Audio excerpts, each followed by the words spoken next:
నమస్కారం city cable CPC news కి స్వాగతం. ముందుగా ముఖ్యాంశాలు. పులివెందులలో తన సతీమణితో పాటు ఓటు హక్కును వినియోగించుకున్న సీఎం వైఎస్ జగన్. ప్రతి ఒక్కరూ ఓటు హక్కు సద్వినియోగం చేసుకోవాలని ప్రజలకు సూచన.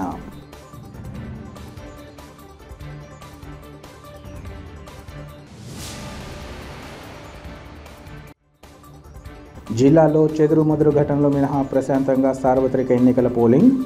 ఈవీఎంలను స్ట్రాంగ్ రూమ్లకు తరలించిన అధికారులు.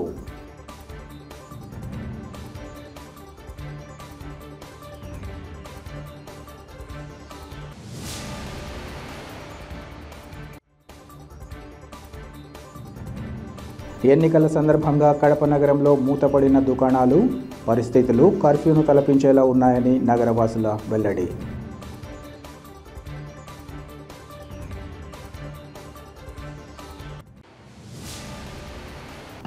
రాష్ట్ర ముఖ్యమంత్రి వైఎస్ జగన్మోహన్ రెడ్డితో పాటు ఆయన సతీమణి వైఎస్ భారతిరెడ్డి పులివెందులలో ఓటు హక్కును వినియోగించుకున్నారు. ఆదివారం సాయంత్రమే పులివెందులకు చేరుకున్న ముఖ్యమంత్రి దంపతులు సోమవారం ఉదయం కుటుంబ సభ్యులతో కలిసి పట్టణంలోని బాకరాపురం 138వ పోలింగ్ బూత్కు చేరుకుని ఓటు హక్కును వినియోగించుకున్నారు. పోలింగ్ కేంద్రానికి ముఖ్యమంత్రి చేరుకున్న సమయంలో క్యూ లైన్లో ఉన్న ఓటర్లకు అభివాదం చేశారు. ఈ సందర్భంగా ముఖ్యమంత్రి మీడియాతో మాట్లాడుతూ ప్రతి ఒక్కరూ ఓటింగ్ కోసం కదిలి వచ్చి తమ ఓటు హక్కును సద్వినియోగం చేసుకోవాలని కోరారు. మరోవైపు ఓటు వేసేందుకు వచ్చిన సీఎం వైఎస్ జగన్ సతీమణి వైఎస్ భారతిరెడ్డి చిన్నారులు అభిమానులతో ఫోటోలు దిగి సందడి చేశారు.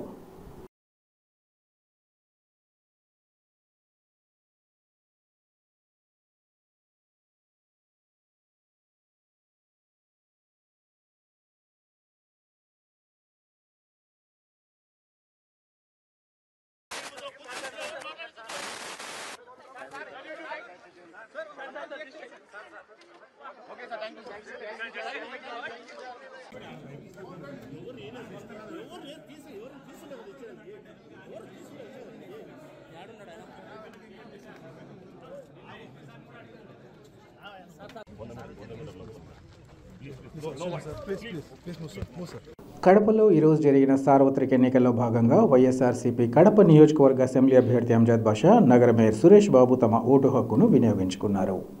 ఉదయం పోలింగ్ ప్రారంభమైనప్పటి నుంచి అంజద్ బాషా, సురేష్ బాబులు పలు ప్రాంతాలలో పర్యటించారు. పోలింగ్ బూత్ల వద్దకు వెళ్లి ఓటింగ్ తీరును పరిశీలించారు. పోలింగ్ కేంద్రంలోని ఏజెంట్లకు దిశానిర్దేశం చేశారు. నగరంలోని వివిధ పోలింగ్ స్టేషన్లను పరిశీలించిన అంజద్ బాషా సాయంత్రం 5 గంటల సమయంలో మున్సిపల్ ఉర్దూ హైస్కూల్లో ఏర్పాటు చేసిన పోలింగ్ బూత్కు చేరుకుని ఓటు హక్కును సద్వినియోగం చేసుకోగా మేయర్ సురేష్ బాబు చిన్నచౌక్లోని తన పోలింగ్ కేంద్రంలో ఓటు వేశారు. ఇరువురు నేతలు ఎప్పటికప్పుడు ఎంపీ, ఎమ్మెల్యేల ఓటింగ్ తీరు గురించి ఆరా తీస్తూ వచ్చారు. అనంతరం సురేష్ బాబు మాట్లాడుతూ తమ ఎంపీ అభ్యర్థి వైఎస్ అవినాష్ రెడ్డి ఈ ఎన్నికల్లో 3 లక్షలకు పైగా ఓట్లతో పాటు ఎమ్మెల్యే అభ్యర్థి అంజద్ బాషా ప్రజల ఆశీస్సులతో అధిక మెజార్టీతో విజయం సాధిస్తారని ధీమా వ్యక్తం చేశారు. మొత్తం మీద అభ్యర్థుల భవిష్యత్ ఏమిటన్నది జూన్ 4వ తేదీ జరిగే ఓట్ల లెక్కింపుతో తేలనుందని రాజకీయ విశ్లేషకులు పేర్కొంటున్నారు.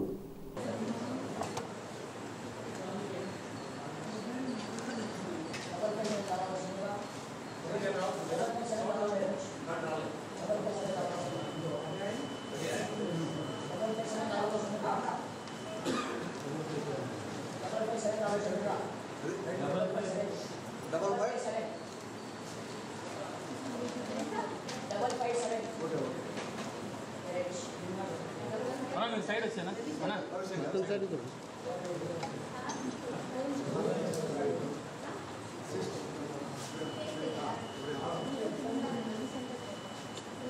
భయ్యా భయ్యా మళ్ళీ మీ సైడ్కి వచ్చాను మీరు మళ్ళీ వేస్తారు కదా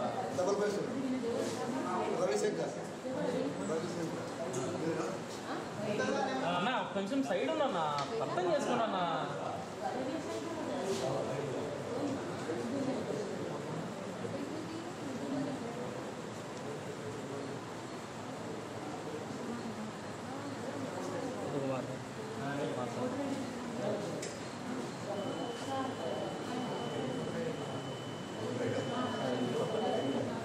కొంచెం సైడ్ పన్నా కొంచెం సైడ్కి వచ్చానా ఫోటోగ్రాఫ్ సైడ్ వచ్చి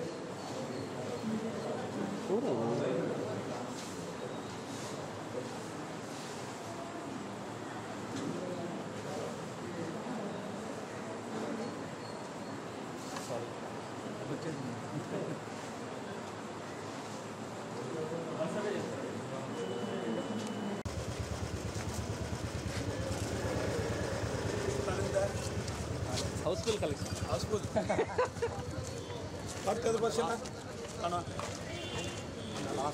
లాస్టా 181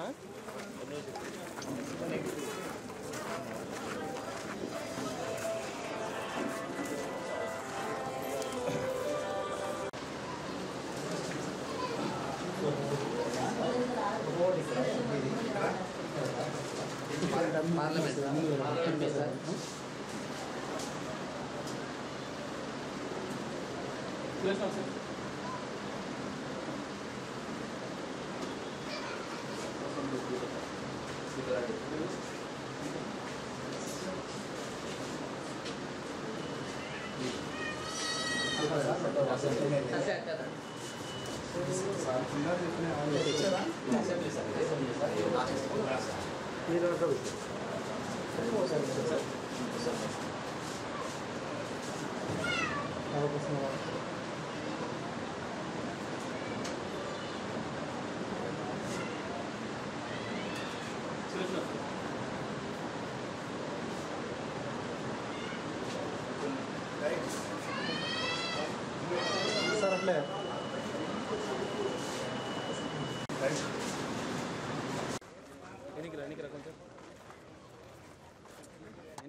24 సర్వత్ర ఎన్నికల్లో వైఎస్ఆర్సీపీ ఘన విజయం సాధించబోతున్నాం.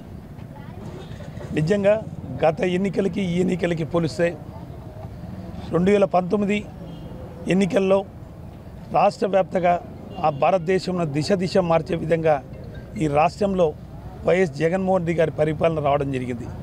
ఈ 5 సంవత్సరాల్లో సంక్షేమ పథకాలకి అభివృద్ధి కార్యక్రమాలకి 2 సమపాలుగా 2 కన్నులు అన్నట్టుగా జగన్మోహన్ రెడ్డి గారి పరిపాలన నిదర్శనం ఈ 2024 సర్వత్ర ఎన్నికల్లో. ఈ ఎన్నికల్లో అత్యధిక ఓటింగ్ పాల్గొన్న మహిళలకి, యువతకి, ముఖ్యంగా జగన్మోహన్ రెడ్డి నమ్మకం పెట్టుకున్న అవ్వాతాతలకి మేము ధన్యవాదాలు తెలుపుకుంటున్నాం. నిజంగా ఈ ఎన్నికల్లో గత ఎన్నికల కన్నా ఈ ఎన్నికలు 10% పోలింగ్ ఎక్కువ శాతం జరుగుతుందనేది మేము ఆశించాం, ఆశాభావం. నిజంగా మా వాలంటరీ వ్యవస్థలకి హ్యాట్సాప్ టు ధన్యవాదాలు. వాలంటరీ వ్యవస్థకి ఈ ఎన్నికల్లో గత ఎన్నికల్లో 59-60% పోల్ అయితే ఈ ఎన్నికల శాతం చూస్తే 10% పోలింగ్ శాతం పెరగడం అంటే అందుకు మా కార్యకర్తలు, మా వాలంటరీ వ్యవస్థ, ముఖ్యంగా మా వైఎస్ఆర్ కాంగ్రెస్ పార్టీ సైనికులు వల్లనే ఈసారి ఇంత శాతం ఓటింగ్ శాతం పెరిగిందంటే ఘన విజయం సాధించబోతున్నా అంటే ముఖ్యంగా మా వైఎస్ఆర్ కాంగ్రెస్ పార్టీ ఈసారి కూడా ఉమ్మడి జిల్లాల్లో 10కి 10 స్థానాలు మేము కైవసం చేసుకుంటాం. 2 పార్లమెంట్ స్థానాలు కూడా కైవసం చేసుకుంటాం. మా జగన్మోహన్ రెడ్డి గారికి ముఖ్యంగా కృతజ్ఞతలు తెలుపుకుంటున్నాం. నీ సంక్షేమ పథకాల వల్లనే, నీ అభివృద్ధి కార్యక్రమం వల్లనే ఈసారి సంక్షేమ పథకాలకి, అభివృద్ధి కార్యక్రమాలకి పట్టం కట్టుతున్నారు. ముఖ్యంగా బీసీలు, ఎస్సీ, ఎస్టీలు ముఖ్యంగా అధిక శాతంలో ఓటింగ్ పాల్గొని వైఎస్ఆర్ కాంగ్రెస్ పార్టీని విజయపదం నడిపించినందుకు కృతజ్ఞతలు తెలుపుకుంటున్నాం. పలు చోట్ల టీడీపీ నాయకులు కావచ్చు గొడవలు సృష్టించారు. నిజంగా ఈ ప్రాంతంలో వైఎస్ఆర్ జిల్లాలో కరువు కాటలతో అల్లాడుతున్న రాయలసీమ జిల్లాలో జగన్మోహన్ వచ్చిన తర్వాతనే అన్ని ప్రాంతాలని సమానాభివృద్ధిగా చేయడం జరిగింది. మా జిల్లాలో నిజంగా కరువు కటకాలతో అల్లాడుతున్న మా జిల్లా గండికోటను పూర్తి చేసి 26 టీఎంసీలు పెట్టిన ఘనత మా జగన్మోహన్ రెడ్డి గారిది.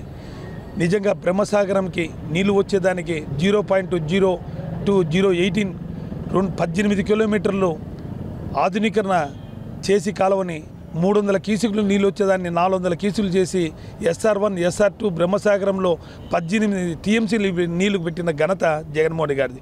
ఈరోజు SR1లో కానీ, SR2 కానీ, బ్రహ్మసాగరం కానీ, గండికోట కానీ, వామికొండ కానీ, సర్వరారేజ్ ప్రాజెక్ట్ అయితేమి, చిత్రవతి ప్రాజెక్ట్ అయితేమి గడిచిన 2019 నుంచి 2024 వరకు కూడా 60 టీఎంసీ నీళ్లు తగ్గకుండా పెట్టిన ఘనత జగన్మోహన్ రెడ్డి గారిది. రైతుల సోదరుల కోసం, రైతుల కోసం, రైతుల కూలీల కోసం, తాగునీరు కోసం ఈ ప్రాంతంలో సర్వతోముఖి అభివృద్ధి అంటూ తన దివంగత నేత డాక్టర్ వైఎస్ రాజశేఖర గారు జలయజ్ఞం కార్యంతో 85% పూర్తి చేస్తే దాన్ని 10 ఏళ్ళు ఆయన మరణం తర్వాత ఈరోజు పూర్తి చేసిన ఘనత మా ముఖ్యమంత్రి జగన్మోహన్ రెడ్డి గారు దక్కుతుంది కాబట్టి ఈరోజు ఈ ప్రాంతంలో వాసులకు అందరికీ కూడా అన్ని విధాలుగా అభివృద్ధి కార్యక్రమాలు సంక్షేమ పథకాలు ఒక పక్క తాగునీరు సాగునీరు అందించిన ఘనత మా ముఖ్యమంత్రి గారు దక్కుతుంది కాబట్టి ఈ జిల్లా ప్రజలందరూ ముక్త కంఠంతో జగన్మోహన్ రెడ్డి గారిని జయబేరి ముగించాలనే విధంతో ఈ ఎన్నికలు సర్వత ఎన్నికల్లో 10కి 10 స్థానాలు 2 పార్లమెంట్ స్థానాలు మేము కైవసం చేసుకున్నందుకు జిల్లా ప్రజలకందరూ కూడా కృతజ్ఞతలు తెలుపుకుంటున్నాం. వన్ సైడ్ కడప జిల్లా ప్రజలు, కడప నగర ప్రజలు 70 సంవత్సరాల స్వతంత్రం వచ్చి ఇంతవరకు ఎక్కడ వేసిన గంగులు అక్కడే ఉంది. ఆ మహానేత రాజశేఖర రెడ్డి గారు 2004లో ముఖ్యమంత్రి అయిన తర్వాత 2019 వరకు కూడా అంతో ఇంతో అభివృద్ధి చేసి కడప యోగ్యమైన యూనివర్సిటీ, శిల్పారామం, రిమ్స్ హాస్పిటల్ ఎన్నో ఆధునీకరణ చేసి 4 రోడ్లు వైండింగ్ చేసిన ఘనత రాజశేఖర రెడ్డి గారు దొరికితే ఈరోజు జగన్మోహన్ రెడ్డి గారు 2019 ముఖ్యమంత్రి అయిన తర్వాత 11 రోడ్లు వైండింగ్ చేసే కార్యక్రమం తేదని రిమ్స్ హాస్పిటల్ ఆధునీకరణ చేసే దాంట్లో సూపర్ స్పెషాలిటీ హాస్పిటల్ కట్టించే విధంగా ఈ ప్రాంతవాసులు అతి నడిబొడ్డున్న కడప జిల్లా అనంతపూర్కి 170 కిలోమీటర్లు, ఇట్లా నెల్లూరుకి 160 కిలోమీటర్లు, ఇట్లా తిరుపతికి 160 కిలోమీటర్లు, ఇట్లా చిత్తూరుకి 60 కిలోమీటర్లు, ఎన్ని రహదారులు పోతున్నా కానీ ఎక్కడన్నా పోతున్నా అకాల మరణం చెందుతున్న వ్యక్తులు కడప జిల్లా వాసులు. మా జిల్లా వాసులు అందరూ మరణం చెందకూడదు, అందరూ కూడా సురక్షితంగా ఉండాలని ఈ ప్రాంతవాసులు ఇతర జిల్లాలు వలస వెళ్ళకూడదనే ఈ ప్రాంతంలో సూపర్ స్పెషాలిటీ హాస్పిటల్ 350 కోట్లతో నిర్మించి జాతికి అంకితం ఇచ్చిన నాయకుడు జగన్మోహన్ రెడ్డి గారు. సూపర్ స్పెషాలిటీ ఒకటే కాదు, psychiatry hospital, cancer hospital, LV Prasad eye hospital, Pushpagiri eye hospital జరిపించి కడప జిల్లాని హెల్త్ హబ్గా తీర్చిన వ్యక్తి జగన్మోహన్ రెడ్డి గారు. అలాంటి వ్యక్తి ఇంత అభివృద్ధి కార్యక్రమాలు, ఇంత సంక్షేమ పథకాలు, రోడ్ వైండింగ్లు అయితే కానీ ఈరోజు fine arts and architecture university తేవడం కానీ, ఈరోజు కడపలో 12 అర్బన్ హెల్త్ సెంటర్స్ కట్టడం కానీ, ఎంతో ఆధునీకరణ చేసి సంక్షేమ పథకాలకి అభివృద్ధి కార్యక్రమాలకి స్తంభాలు చేస్తూ కడప నగరవాసులు ఎన్నో ఏళ్లుగా తాగునీటి ఎద్దడికి 24/7 నీళ్లు ఇవ్వాలనే సంకల్పంతో బ్రహ్మసాగర్ నుంచి 1.5 టీఎంసీ అష్యూర్ నీళ్ళు ఇచ్చి 550 కోట్లతో కడప నగరానికి 24 వాటర్ ఇచ్చే విధంగా దాంట్లో కూడా టెండర్లు పిలిచి సఫృతులినాం. రాబోయే రోజుల్లో 2 ఏళ్లలో కడప నగరవాసులకి పూర్తిగా నీటి ఎద్దడి లేకుండా 24/7 నీళ్ళు ఇచ్చే కార్యక్రమం కూడా చేసింది జగన్మోహన్ రెడ్డి గారు. ఇంత అభివృద్ధి కార్యక్రమం, ఇన్ని సంక్షేమ పథకాలు అభివృద్ధి చేసిన జగన్మోహన్ రెడ్డి గారికి కడప నగరం పట్టుదలతో ఆయన్ని విజయ ముగించిన దానికి మేము ఉన్నాం. ముందుగా నిజంగా కడప నగర ప్రజలందరికీ కృతజ్ఞతలు తెలుపుకుంటాం. మనకి ఈరోజు పోలింగ్ సరళిని చూస్తే పోయిన సంవత్సరం మైనారిటీ లొకాలిటీ 53%,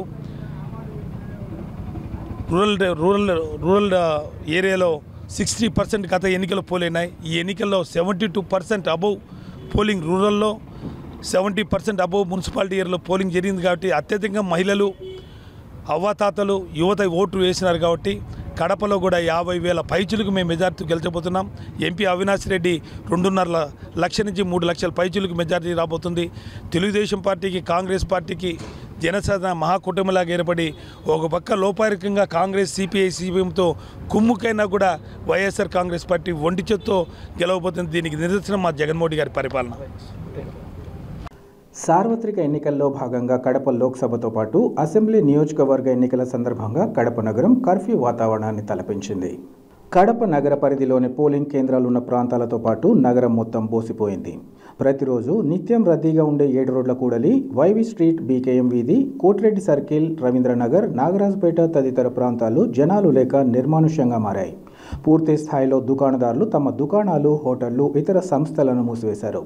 ఆర్టీసీ బస్సులు దాదాపుగా తిరగకపోవడంతో పాత బస్టాండ్లో జనసంచారం లేకుండా పోయింది.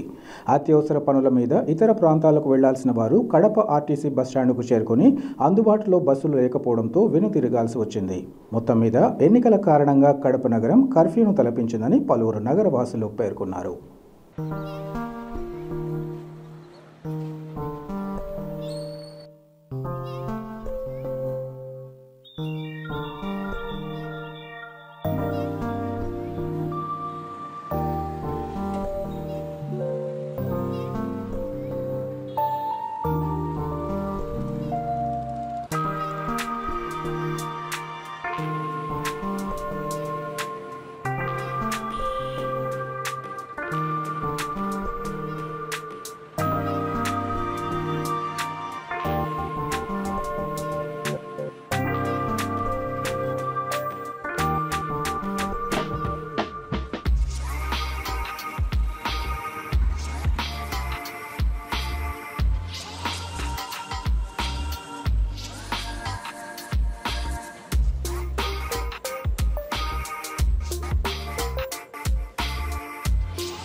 సార్వత్రిక ఎన్నికల్లో భాగంగా కడప లోక్సభతో పాటు 7 అసెంబ్లీ నియోజకవర్గాలకు చెదురుమదురు సంఘటనలు మినహా ఎన్నికల పోలింగ్ ప్రశాంతంగా జరిగింది.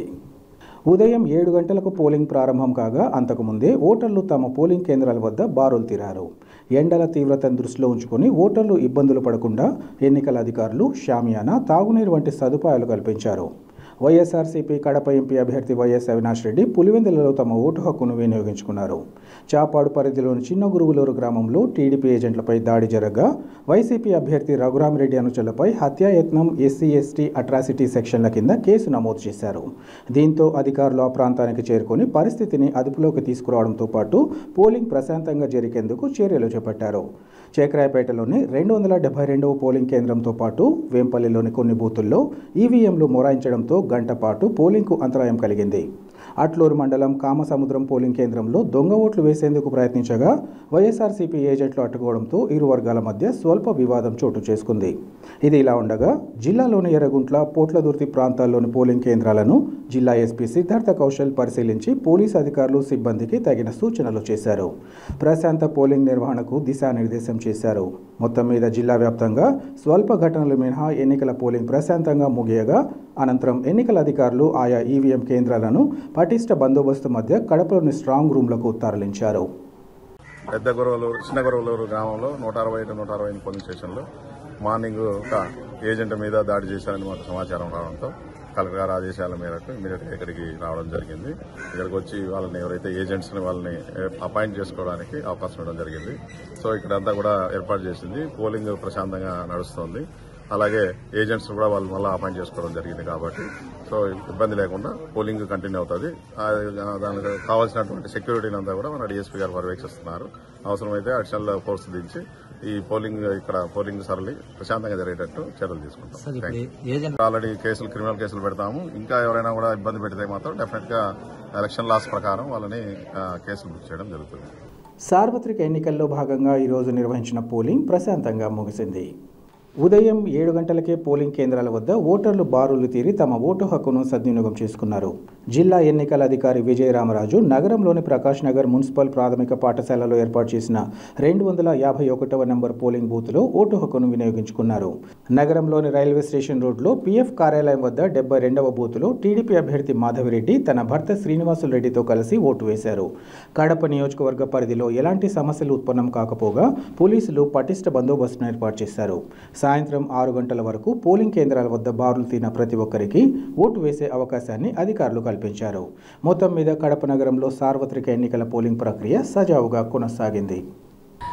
ఈ 5 సంవత్సరాల నుంచి ఒక నియంత పాలనలో ఈ యొక్క ఆంధ్రప్రదేశ్ని మగ్గిపోవడము, అన్ని వర్గం సమాజాన్ని మొత్తం విపరీతంగా ఎఫెక్ట్ చేయడం, ఒక ప్రొవైడర్ లాగా నేను ఇస్తున్నాను జనాలకు రూపాయలు, ఇక మీకు అభివృద్ధి అవసరం లేదు, ఉపాధి అవసరం లేదు, ఉద్యోగాలు అవసరం లేదు అనుకుంటూ ఒక నిరంకుశ పాలన. ఈ పాలనలో దాడులు, దౌర్జన్యాలు, కబ్జాలు తప్పితే ఏమీ లేదు. 5 సంవత్సరాల నుంచి ప్రజల్లో ఒక నిశ్శబ్ద విప్లవం వచ్చింది. ఆ విప్లవం అంటే ఈరోజు చూపిస్తారు. అంత విధంగా పోరాటం చేసే పరిస్థితిలో ప్రజలందరూ ఉన్నారు. డెఫినెట్గా ఒక మంచి పరిపాలన, ప్రజాస్వామ్య దిశలో ఓటింగ్ చేసి ప్రజలు వాళ్ళ రాష్ట్రాన్ని, మా కడప ప్రజలు మా కడపని కాపాడుకుంటారని మాకు పూర్తి ఆత్మవిశ్వాసం ఉంది. పిసిసి అధ్యక్షురాలు వైఎస్ షర్మిల ఇడుపులపైలో తమ ఓటు హక్కును వినియోగించుకున్నారు. అంతకుముందు షర్మిల తన భర్త అనిల్ కుమార్తో పాటు ఇతర కుటుంబ సభ్యులతో కలిసి తన తండ్రి దివంగత ముఖ్యమంత్రి వైఎస్ రాజశేఖర రెడ్డి సమాధి ఘాట్ వద్ద ప్రత్యేక ప్రార్థనలు నిర్వహించి ఘనంగా నివాళులు అర్పించారు. ఆ తర్వాత సమీపంలోని వైఎస్ఆర్ విగ్రహానికి పూలమాల వేసి తండ్రిని స్మరించుకున్నారు. అనంతరం ఉదయం 9:30 గంటల ప్రాంతంలో ఇడుపులపాయలోని 261వ పోలింగ్ బూత్లో ఓటు హక్కును వినియోగించుకున్నారు. ప్రతి వ్యక్తి ఓటును వేసి రాజ్యాంగం కల్పించిన హక్కును సద్వినియోగం చేసుకోవాలని ఆమె కోరారు.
వార్తలు ముగించే ముందు ముఖ్యాంశాలు మరోసారి. పులివెందులలో తన సతీమణితో పాటు ఓటు హక్కును వినియోగించుకున్న సీఎం వైఎస్ జగన్. ప్రతి ఒక్కరూ ఓటు హక్కు సద్వినియోగం చేసుకోవాలని ప్రజలకు సూచన.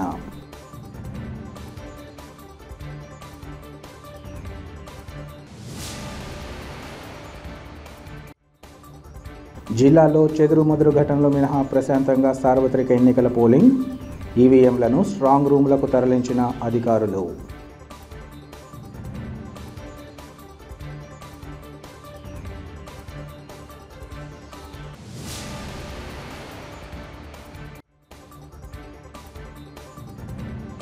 ఎన్నికల సందర్భంగా కడప నగరంలో మూతపడిన దుకాణాలు. పరిస్థితులు కర్ఫ్యూను తలపించేలా ఉన్నాయని నగరవాసుల వెల్లడి.